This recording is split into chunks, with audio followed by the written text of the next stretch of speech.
Hello and welcome to this week's American Talkshow. I'm your host, Thomas Brandt, and the topic of today is the surveillance society. And I would like to welcome our three guests to the show, Rasmus Lind, Victor Ulreksen, and Simon the Expert. And if I've heard correctly, Rasmus, you are against surveillance society, and why is that? Yeah, basically I think we are being surveyed too much. You can't walk around the streets without a CCTV camera is filming you, and I just think it's against the privacy of the human. Okay. Do you have anything more? No. And Victor, you like the surveillance society, and why is that? Yeah, I think the great thing about public surveillance is that all the cameras make people safer. And there is less robbery in stores, less people doing crimes in public places. And that is an important reason for having these cameras. And I'm sure that most people think the public surveillance is fine, and the only ones who would have an actual problem with the surveillance is someone who has something to hide. Ah, okay. And Simon, if I'm correct, there was a huge increase in surveillance cameras in 2001. Why is that? Well, yeah, we think of 9/11, of course, when we say 2001, and it's because Americans have concerns about government surveillance, but when there are some crises like terrorism, they actually think of anti-terrorism policies have not gone too far enough to protect them. And almost half the population, 49%, says that the policies about terrorism should go further in what they are doing now. And that's all groups of the populations of the population. It's conservatives and liberals, I think that. But we saw something new in July 2013 with the Snowden effect, when we saw that the American government surveyed the Americans more than they thought. So they actually are now more against surveillance. Okay. And Rasmus, what do you think about this?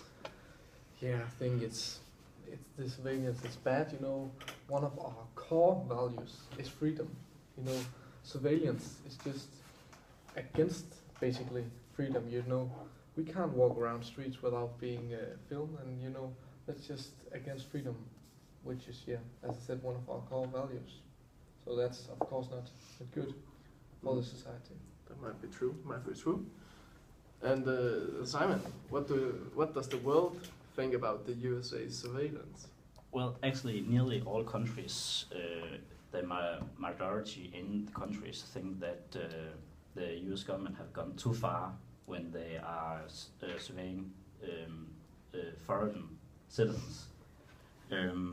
But the Americans, the people of America, actually think that it's okay to eavesdrop in the foreign leaders.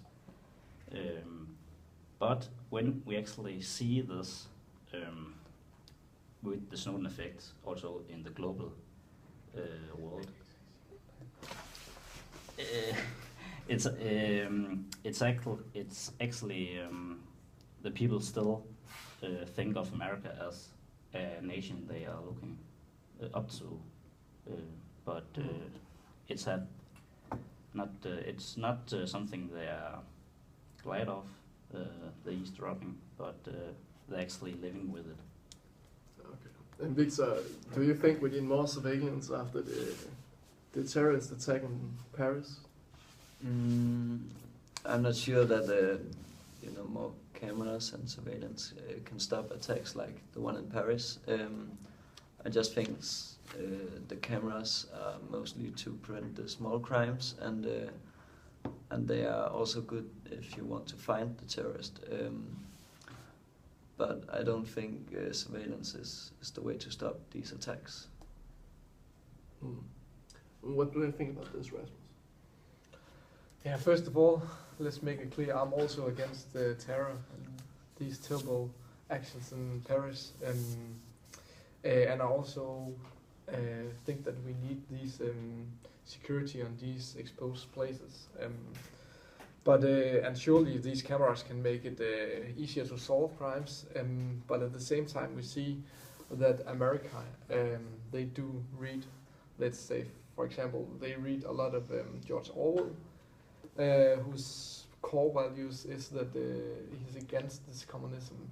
And we have 3 states who are the most read book is the Animal Farm, which basically, yeah, the actions that take place is this communism. So that means that the people in America are basically against it. And this book is also on the top in a lot of other states in the United States. So yeah, it's not only me who are against surveillance. Okay, so you're saying communists are against surveillance? No, not at all. They're just reading it because they don't want this surveillance. Okay. And do you believe the cameras might be exploited and abused and attack your private life? Yeah, because you can see if we have a camera in a shop, the employees can go in to the cameras and see the customers as free as they want, you know. And that's just one thing that I think are watching our privacy. Okay. And Victor, do you believe cameras are a good tool for stopping crime, and is it useful as evidence? Yeah, of course, the cameras are very useful as evidence, and that is also one of the most important reasons to have the cameras. And the fact that it's easy to find the one who committed a crime does have an effect on how many crimes that is made. And if it couldn't be used as evidence, I think the amount of crime would be the same as if we didn't have cameras. And Simon, do you have any facts on why these cameras are a good tool for stopping crime? Well, yeah, they provided evidence for the Boston Marathon bombing, we remember, and also the London attacks in 2005. But we also have to think of the cost efficiency when we talk about this, because we are using a lot of money when we are buying and setting up the cameras. And it's actually a piece of the Chicago Tribune have actually showed that the cameras in Chicago helped with the solve 4,500 crimes. And that sounds a lot. That's over a period of 4 years. But in that period, there actually were more than 1 million crimes at that time. So it's only 0.05% of all the crimes the cameras helped in that period. And also it says that it's just in some areas it worked with the cameras and some it didn't. So it wasn't a result they were very happy with. So it's also, I think, something we have to have a debate about, the cost efficiency about the surveillance cameras. Do you think the surveillance is a problem on the internet as well? Yeah, I think, because I think there's a lot of people that don't know how much it actually is on the internet. A guy actually tried to see how much it was on the internet, and in a period of 36 hours, there were over 100 companies watching him on the internet, and it was companies like AdBridge, ADC, Onion, Aperture, AppNexus, Atlas, Audience Science, and that's just some of them we don't know anything about, but they actually are there.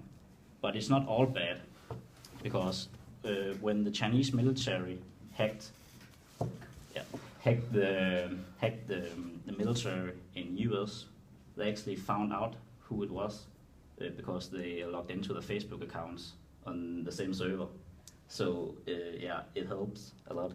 And also a group of terrorists called LOLSAC also did the same thing on the internet. And with the affair with Paula Broadwell and the CIA director David Petraeus, they also found out the affair with the email server because she logged into a Gmail account. So it's not all bad, but it's actually something we have to also have a debate about, because it covers a lot of the internet and people don't know it. So yeah. Okay. And this was this week's American Talk Show. Goodbye. Oh, well,